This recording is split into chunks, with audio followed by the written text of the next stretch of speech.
Hello, నమస్తే అండి. శ్రీమతి మాదిరెడ్డి సులోచన గారి మీరైతే ఏం చేస్తారు నవల చివరి ఆఖరి భాగానికి స్వాగతం అండి. శ్రీహర్ష వచ్చి వారం రోజులైంది. కానీ అసలు వ్యక్తులను కలుసుకోలేకపోయాడు. తనే కాదు, ప్రభుత్వం కూడా ఈ దొంగ నోట్లు వేసేవాళ్లను పట్టుకోవాలని ప్రయత్నిస్తుంది. వాళ్లు రంగంలోకి దిగితే పరిస్థితి చేయి దాటిపోతుందని వారు తెర వెనుక ఉండి శ్రీహర్షకు సాయం చేస్తున్నారు. శ్రీహర్ష కేసు పబ్లిసిటీ కాకుండా జాగ్రత్త పడ్డాడు. ఎలాగైనా ఈ రాకెట్ ఛేదించాలనుంది. పేపర్లో ఫైనాన్సర్ కావాలని ప్రకటించాడు. రెస్పాన్స్ రాలేదు. వారి అడ్రస్ ప్రకారం వెళితే అక్కడ బురకాలో ఉన్న స్త్రీలున్నారు. ఈ స్త్రీలను ప్రశ్నిస్తే ఏమైనా తెలుస్తుందేమో, కానీ ఆ స్త్రీలు అవకాశం ఇవ్వటం లేదు. బలవంతం చేస్తే తానే దోషవుతాడేమో. అతనికి హైదరాబాద్ వచ్చి మళ్ళీ అపార్ట్మెంట్స్ కోసం అడ్వర్టైజ్మెంట్ చేయాలా అనిపించింది. అతను వచ్చి బాల్కనీలో నిలబడ్డాడు. ఇద్దరు భార్యాభర్తలు వాదించుకుంటూ వెళ్తున్నారు. అతను డాలర్కు 5 రూపాయలు ఎక్కువ ఇస్తానంటున్నాడు కదా. నీకు తెలియదు శైల, వాళ్ళు ఇచ్చేవి దొంగ నోట్లో మంచివో మనకు తెలీదు. ఇది వరకు సిక్కులు ఈ వ్యాపారం చేస్తే నీతి నిజాయితీ ఉండేది అన్నాడు పురుషుడు. వారి సామాన్లు సరంజామా చూస్తే విదేశాల నుండి వచ్చారని అర్థమైంది. శ్రీహర్షకు మెరుపులాంటి ఆలోచన తట్టింది. వెంటనే తనకు సాయం చేస్తున్న సిబిఐ అధికారితో చెప్పాడు. తన ప్రణాళిక నిమిషాల మీద ఏర్పాట్లు జరిపించాడు. ఆ రాత్రి బాహరీస్ కువైట్ నుండి వచ్చే ప్రయాణికులలో చేరిపోయాడు శ్రీహర్ష. అతను ఊహించినట్టే కొందరు అతడిని రాసుకుంటూ తిరిగారు. డాలర్ రేటు 5 రూపాయలు ఎక్కువ, 13 రూపాయలు అంటూ హిందీలో ఇంగ్లీష్లో అనుకుంటూ వెళ్లారు. శ్రీహర్ష ప్రయాణికుల్లా వచ్చి 200 డాలర్లు అమ్మాడు. కానీ ఆ డబ్బు మంచిదేనని తేలిపోయింది. వాళ్ళు ఆరితేరిన వాళ్ళు. మిస్టర్ శ్రీహర్ష, మీ వృత్తి ఏమని చెప్పారు? డాక్టర్ నానండి. వద్దు, రేపు కాస్త మేకప్లో గుజరాతీ పటేల్ అయ్యిరండి. 100-200 కాదు, 10,000 డాలర్ల వరకు ఆఫర్ చేయండి. Thank you sir. హుషారుగా హోటల్కి వచ్చి మర్నాడు చాలా జాగ్రత్తగా తయారై వేరే రంగు విఐపి సూట్ కేసులు తీసుకుని వెళ్ళాడు. అతను చెక్కింగ్ కౌంటర్ దగ్గర నుండి రాగానే మళ్లీ వెంటబడ్డారు. ఈసారి హుందాగా ముందుకు నడిచాడు. పెద్ద మొత్తం కావాలి అన్నాడు. మీ ముఖాలు, మీరేం చేయిస్తారు అనే ధోరణిలో. అతను తన వెంటబడ్డ వాళ్లని పరీక్షగా చూశాడు.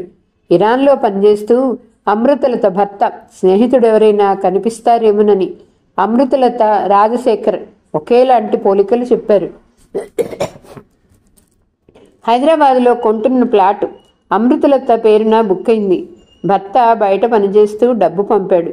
అతడి స్నేహితుడిగా వచ్చిన సాజన్ అమృతలత దగ్గర మంచి నోట్లు తీసుకున్నాడు. దాదాపు 10 రోజులున్నారు. ఆమె భర్త కూడా ఉత్తరం రాసట. అలాంటి వ్యక్తి కనిపించలేదు. శ్రీహర్ష నిరాశ చెందలేదు. నాకు పెద్ద మొత్తం కావాలి. మీలో అంత పెద్ద మొత్తం ఇచ్చేవాళ్ళెవరు అన్నాడు జేబులోని పాస్పోర్ట్ సర్దుకొని గాగుల్స్ తీసి పెట్టుకుంటూ. వాళ్ళు మొహాలు చూసుకున్నారు. అయితే సుఖదేవ్ వద్దకు వెళ్దాం అన్నారు. శ్రీహర్ష అసహనంగా చూశాడు. పాదండి సాబ్, మా సేఠజీ దగ్గరకు తీసుకెళ్తాము అని ముగ్గురు శ్రీహర్ష సామాన్లు పట్టుకున్నారు. ఎక్కడైనా హోటల్లో సామాన్లు పెట్టాలి అన్నాడు.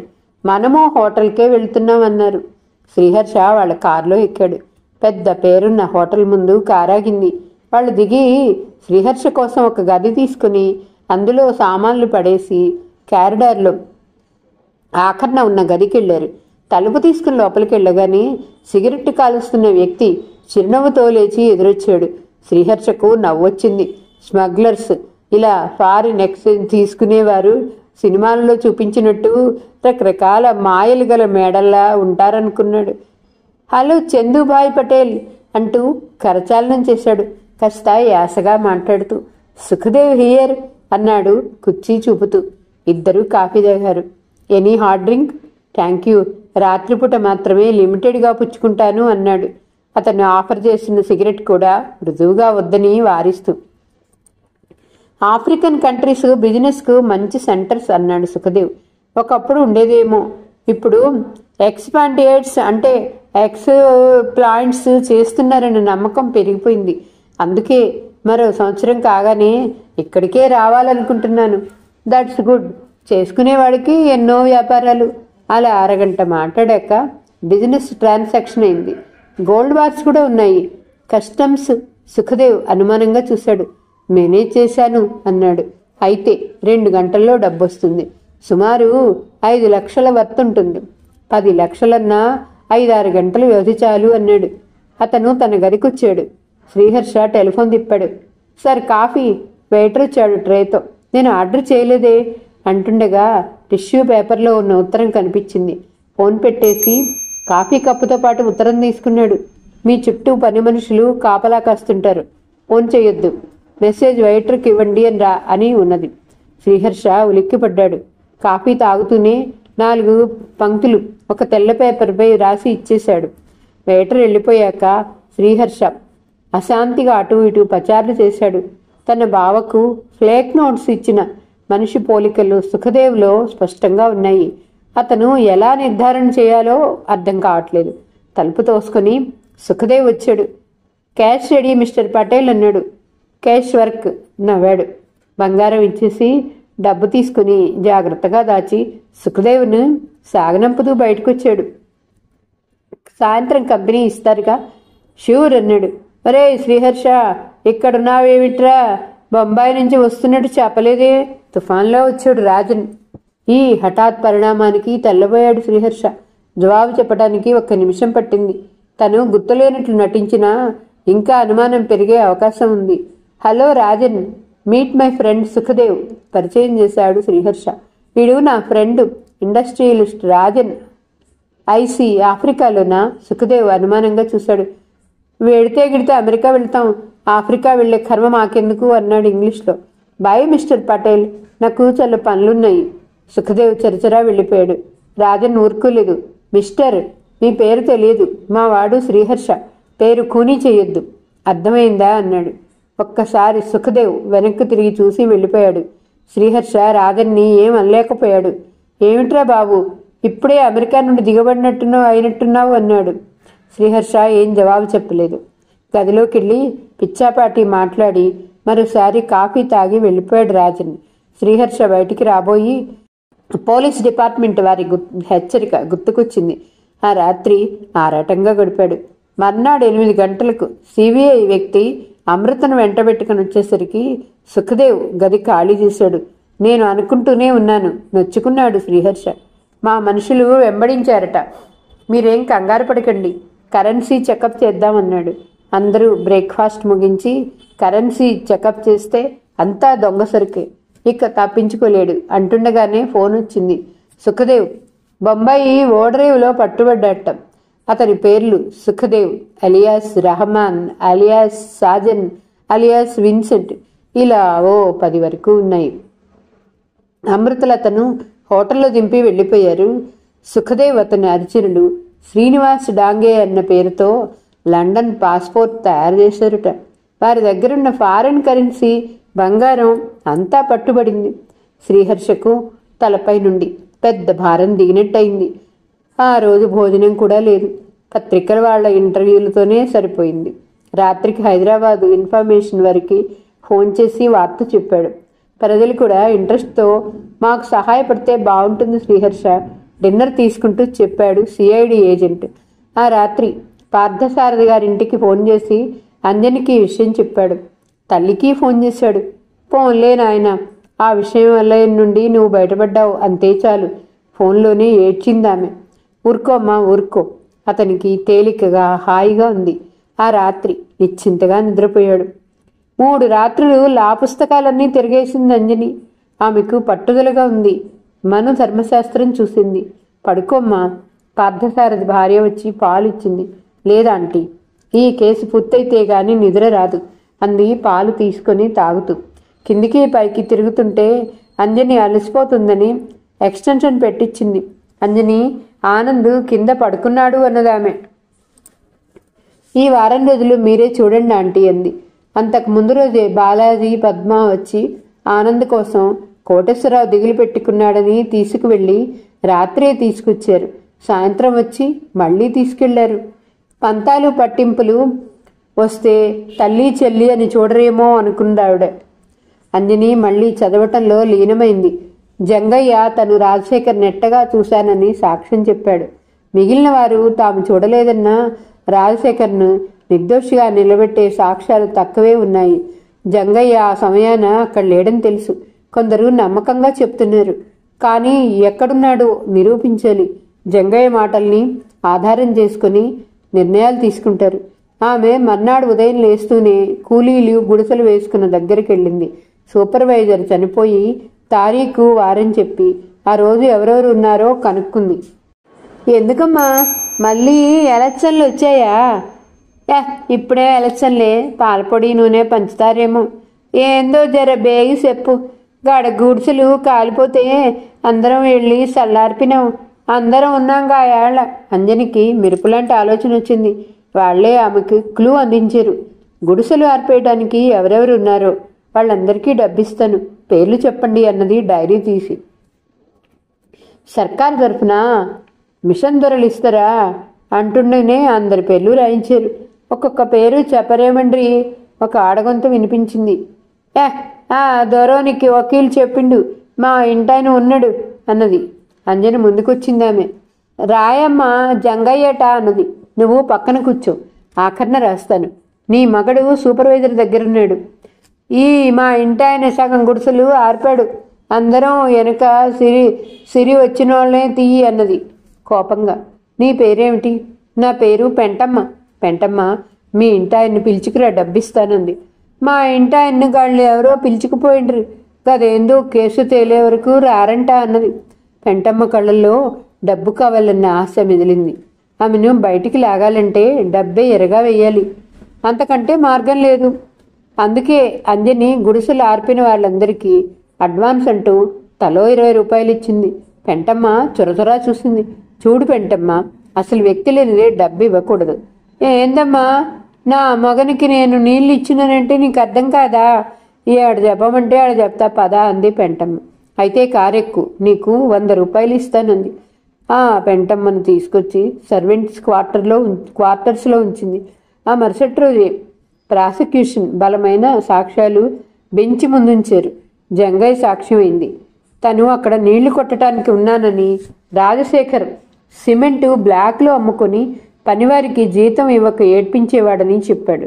ఆ రోజు సూపర్వైజరు ఆయన ఘర్షణ పడ్డారని, తర్వాత మాయమాటలతో రాజశేఖర్ సూపర్వైజర్ని పైకి తీసుకెళ్లి చంపాడని, నెట్టగా తను చూశానని నమ్మకంగా చెప్పాడు. డిఫెన్స్ లాయర్ క్రాస్ ఎగ్జామిన్ చేయొచ్చు, అనుమతి వచ్చింది. అంజని లేచింది. ఒక్కసారి అందరి వంకా చూసింది గంభీరంగా. ఏ అవకాశం లేదని నిరాశతో కూర్చున్న విజయకేసి గంభీరహాసం చేసింది. జంగయ్య, రాజశేఖర్ గారు సూపర్వైజర్ని కిందికి నెడతారని నీకు ముందే తెలుసా? తెలుసా అని అన్నానా? జవాబు చెప్పు. నెడతాడని నీకు తెలుసా? తెలీదు. మరి వాళ్ళనే ఎందుకు చూసావు? అప్పుడు నీకు పని లేదా? ఊరికినే. అది కాదు, ఏం చేస్తారు అని తడబడిపోయాడు. అది పోని, నువ్వు సూపర్వైజరు పడ్డప్పుడు సైట్ మీదే ఉన్నావా? సైట్ మీదే ఉండి గోడలకు నీళ్లు కొడుతున్నాను. Your honour, note this point. ఆ ఇంట్లో గోడలకు నీళ్లు పోసే వ్యక్తికి బాల్కనీలో మనుషులు కనిపించే అవకాశమే లేదు. అది కాదు, నీళ్లు ఎత్తుకొస్తున్నాను. యువర్ ఆనర్, నీటి హౌస్ కూడా వెనుక వైపు ఉందని గ్రహించాలి అంది. నేను బాల్కనీలో చల్లుదామని ముందుకు వచ్చినా అన్నాడు జంగయ్య. సరే, నువ్వు ఎలా వచ్చినా మాకు అనవసరం. ఆ రోజు నువ్వు అక్కడ లేవు. ఆ సంగతి నాకు బాగా తెలుసు అన్నది అంజని. ఆమె బయట ఎవరికో సాయిగా చేసింది. మరొక ముఖ్యమైన సాక్షిని ప్రవేశపెట్టడానికి అనుమతి ఇవ్వమని కోరుతున్నాను. న్యాయమూర్తి అంగీకరించాడు. వెంటనే పెంటమ్మ వచ్చింది. పెంటమ్మను చూస్తేనే జంగయ్య కంగారుగా తన లాయర్ వంక చూశాడు. కావాల్సిన ఫార్మాలిటీస్ అయ్యాయి. పెంటమ్మ, సోమవారం పొద్దుటే నీ భర్త ఇంటికాడే ఉన్నాడా అని అడిగింది. ఇంటికాడే ఉన్నాడమ్మా, గుడిసెలు అంటుకున్నాయంట, లేపితే తనే పోయిండు అంది పెంటమ్మ. అప్పుడు టైం ఎంతో తెలుసా? తెలుసమ్మా, 9 అయి ఉంటుందేమో. పోరగాళ్ళు బడులకు పోయిండ్రు అంది. పాయింట్ నోట్ చేయవలసిందే. మాకు గడియారాలు లేకపోయినా కూడా కరెక్ట్ సమయం చెప్తాము. 9:30 కంటే ఎక్కువ కాలేదు. జంగయ్య భార్య సాక్ష్యం విన్నారు కదా. సూపర్వైజర్ చనిపోయిన సోమవారమే జంగయ్య ఇంటి చుట్టుపట్ల గుడిసెలు అంటుకున్నాయి. ఇదిగో పేపర్ కటింగ్స్ అన్నీ న్యాయమూర్తికి అందజేసింది అంజని. ఏమో, నా మాట అబద్ధం అనుకుంటావేమో, మా ఆయన భుజం మీద కట్టపడి ఉండేది చూడండి పెంటమ్మ అరిచింది. అంజని నవ్వుతూ వెళ్ళి నిర్ధారణ చేసుకుంది. ఈ క్రాస్ ఎగ్జామిన్లో దొరికిపోయాడు. మిలార్డ్. ఇదంతా పరిశీలించాక కావలసి రాజశేఖర్పై పన్నిన కుట్ర అని తేలిపోయింది. సిమెంటు అతని తయారీ కాదు కదా, బూడిదతో వచ్చిన సిమెంటు అంతా పరిశీలించారు. కాబట్టి దీని వెనుక ఉన్న రాకెట్ ఛేదించాలని కోరుతున్నాను అన్నది అంజని. రాజశేఖర్పై తోటి కాంట్రాక్టర్లు పన్నిన కుట్ర అని తేలిపోయింది. రాజశేఖర్పై కేసు కొట్టివేశారు. అడల్టరేటెడ్ సిమెంట్ది అన్నది అది వేరే కేసు. ఆ రోజు అందరి ఆనందం అంతా ఇంతా కాదు. విజయ పరుగు పరుగున వచ్చి అంజలిని కౌగిలించుకుంది. నీకు ధన్యవాదాలు చెప్తే అవమానించినట్టు అవుతుంది అన్నది కళ్ళల్లో నీళ్లు తిరుగుతుండగా. అదేం మాట, ఈ కేసు నా వృత్తికే సవాలు కదా అన్నది చిన్నగా నవ్వి. పక్కనే ఉన్న లలితమ్మ ఏమీ మాట్లాడలేకపోయింది. విజయ్ గారు, మా నాన్నగారు మీ కుటుంబానికి చేసిన ద్రోహంలో కొంతైనా ఈ రూపంలో తీరిపోతే సంతోషిస్తాను అన్నది. ఎంతో సహజంగా ఉన్న ఆమె గొంతులో నిష్ఠూరం ధ్వనించింది. అంజు, విజయ్ గారు, మళ్ళీ ఆ ఆప్యాయతలు అనుబంధాలు గుర్తు చేయకండి.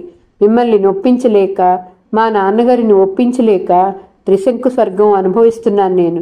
మీరు సుఖంగా ఉంటే అదే చాలు అని తల్లి పక్కన నిలబడిన స్వీటీని ఎత్తుకొని ముద్దు పెట్టుకుంది. స్వీటీ సిగ్గుపడింది. అంజని ఎత్తలేక దింపేసింది. మమ్మీ, ఆనంద్ తల్లిని కౌగిలించుకున్నాడు. పండు కొడుకును చాలా రోజుల తర్వాత చూసిన అంజని ఎత్తుకొని ముద్దు పెట్టుకుంది. అమ్మమ్మతో వచ్చావా పండు? తాతయ్యతో వచ్చాను. నేను ఇన్ని రోజులు తాతయ్యతో ఉన్నాను. తాతయ్యకి జ్వరం వచ్చింది. అబ్బబ్బా, మందు మింగటానికి ఎంత గొడవ చేశాడని నేనే మీసాలెత్తి బలవంతంగా నోట్లో పోశాను మమ్మీ అన్నాడు. అంజని పరిసరాలు మరిచి పక్కన నవ్వింది. లలితమ్మ చూచాయిగా విన్నది గాని మొదటిసారి మనవణ్ణి చూసింది.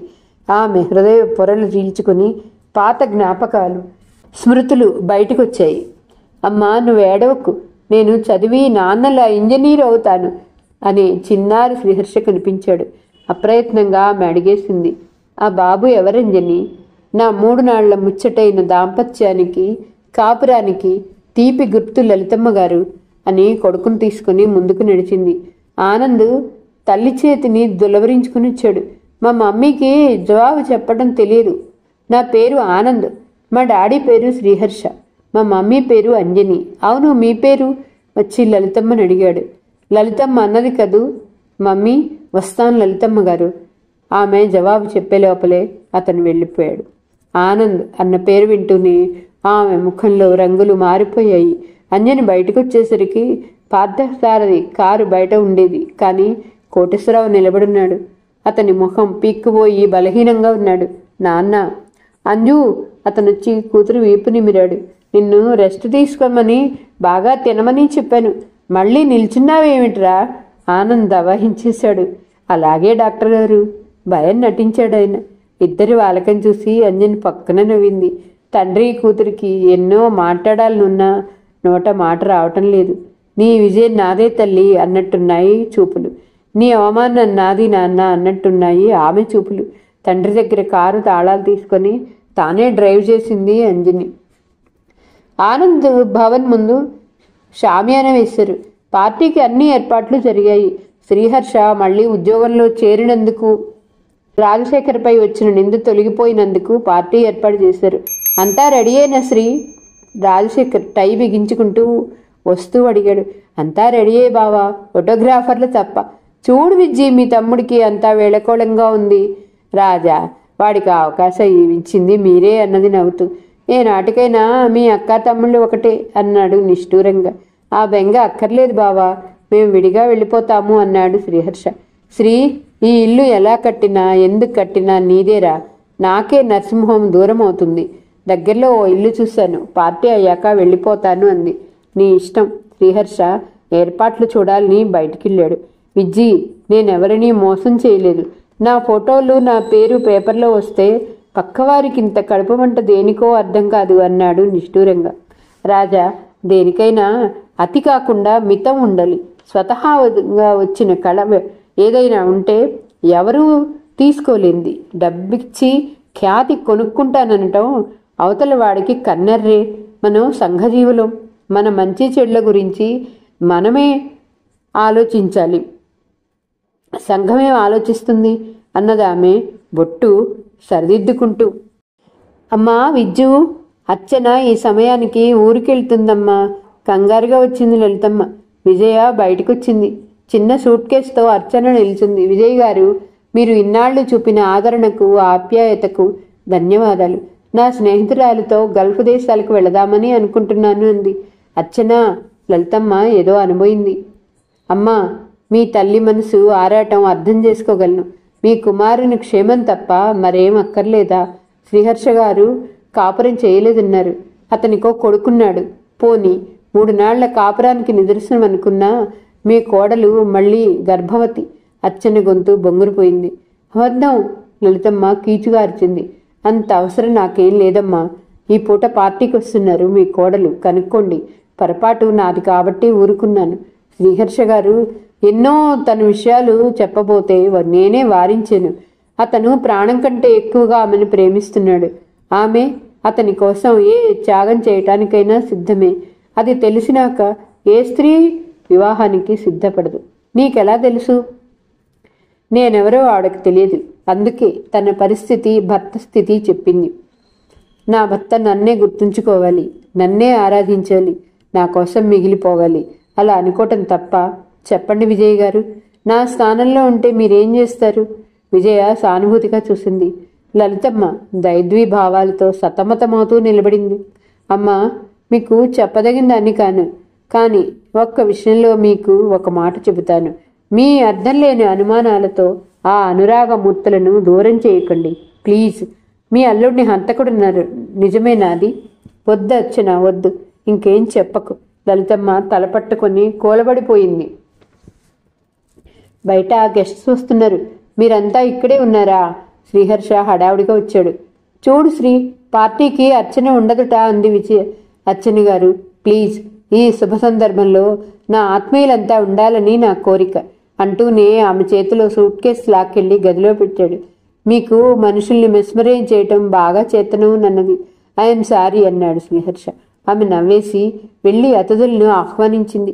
శ్రీ, శ్రీ, నువ్వెందుకు నన్ను మోసం చేశావు? అడగలేక అడిగింది లలితమ్మ. అమ్మా, ఎవరిని మోసం చేయాలనుకోలేదమ్మా.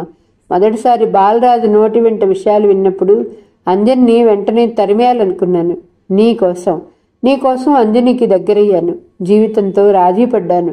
గతం మర్చిపోవాలనుకున్నాను. ఆ సమయాన నీకు అసలు విషయం తెలిసి మళ్ళీ ఆంక్షలు పెట్టావు.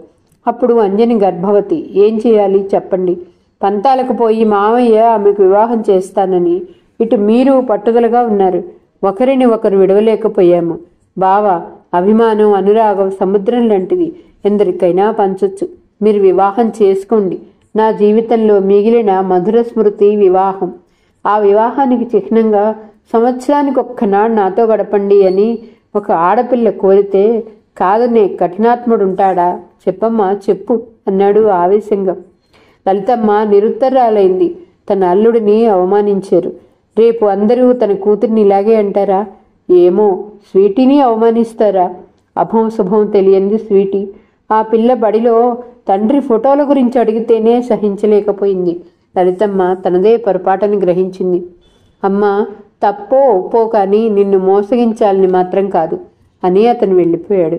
లలితమ్మ కళ్ళ ముందు పొరలు తొలగిపోయాయి. ఆమె మెల్లగా బయటకొచ్చింది. విజయ్తో మాట్లాడుతున్న కోటేశ్వరరావు కనిపించాడు.